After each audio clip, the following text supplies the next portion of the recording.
Hello everyone, and welcome back to a new video. In this video, I'm gonna show you guys how you can turn off OneDrive Sync. So if you guys want to learn how to do it, just follow the steps that I'm gonna show you. As you can see guys, I am right now in my desktop on my computer, and this is how the homepage looks like.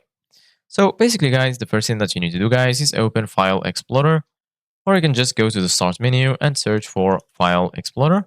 Once you find it, go ahead and click on Open, and then you're going to be right here.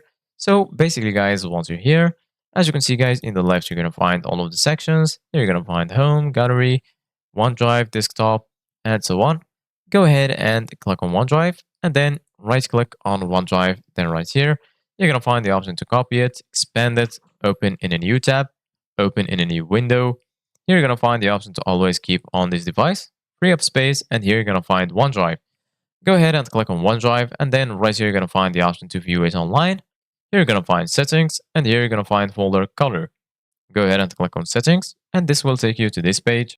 So basically guys, once you're here in this page, right here you're going to find all of the sections. Here you're going to find Sync and Backup. Click on it, and then right here you're going to find the option to backup important PC folders to OneDrive. Go ahead and click on Manage Backup. And then right here, as you can see, guys, make sure you disable all of these options. Disable backup from documents, pictures, desktop, music, and videos. Once you finish, click on Save Changes, and then you're good to go. After that, you can also disable these two options, saving photos and videos from devices. Save photos and videos to OneDrive when I connect to a camera, phone, or any other device to my PC.